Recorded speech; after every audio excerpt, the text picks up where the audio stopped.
এই মুরগিগুলো এদিক দিয়ে চলে যাবে, ওই ভিতরে ঢুকে পড়তেছে। তোদেরকে আজাদ করে দিয়েছি, যা টুকরায় খাচ্ছে। প্রথমে তো ঘাস খাতে উঠে গেছে, এই যে দেখুন মুরগ মুরগি সব। আজকে আমি সিদ্ধান্ত নিয়েছি আমার সব মুরগ মুরগিগুলো আমি বাইরে ছেড়ে দেবো ইনশাল্লাহ। কেননা আমার আধা খানা বাঁচবে, 50% খানা বাঁচবে। আর দ্বিতীয় হলো এরা যেটা দরকার সেটা টুকরা টুকরে খাবে, লতা পাতা পোক সব খাবে। এদিক দিয়ে এসে এই মুরগিগুলো এদিক দিয়ে চলে যাবে গলির ভিতর দিয়ে। দেখি আলহামদুলিল্লাহ আজকে যায় কিনা, ছেড়ে দেবো আজকে। এরা খুবই ভয়ের মধ্যে আছে, বাইর হচ্ছে না। এই চারটা এখানে বাইর হয়েছে কিন্তু গলিতে আসতেছে না এখন।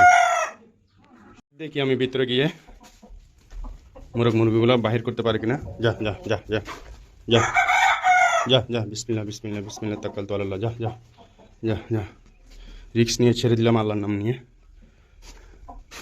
সব এই জায়গায় এসে বসে, এখন গলি দিয়ে নিতে হবে, গলিটা চিনতে হবে এদের। যা যা যা যা যা যা যা যা যা যা ওই ভিতরে ঢুকে পড়তেছে। এরা ওই 5-7 দিন 10 দিন বাঁধার কারণে সবাই ভিতরে ঢুকে পড়ছে, এদিক দিয়ে বাইর হয় নাই। কত ভালো মুরগি হয়ে গেছে দেখছেন। সেম জায়গায় চলে এসেছে, কিন্তু এখন আমি ফার্মের দরজাটা বন্ধ করে দিয়েছি। দেখি এখন গলি দিয়ে এরা লাভ দিয়ে যায় কিনা। যা যা যা যা আজকে থেকে তোদেরকে আজাদ করে দিয়েছি। যা যা গলি দিয়ে যা যা বিসমিল্লাহ। এই একটা গেছে, ওই তাবু ইট বসিয়ে দিচ্ছি আমি, সেই জন্য যাচ্ছে। বিসমিল্লাহ। সবকে একসাথে বের করে দিলাম আলহামদুলিল্লাহ। জায়গাটা চিনুক গলিটা, আলহামদুলিল্লাহ। ওখানে খাদ্য দিয়েছি আমি, ওখানে খাদ্য দিয়েছি। দেখুন আজকে আজাদ করে দিলাম আলহামদুলিল্লাহ। বাদ বাকি কীভাবে ডুববে না ডুববে জানি না। সন্ধ্যাবেলায়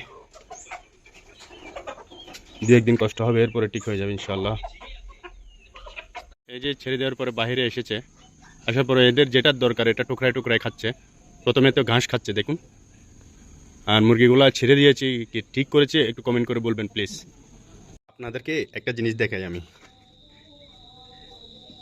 দেখুন মুরগিগুলো কোথায় উঠে গেছে।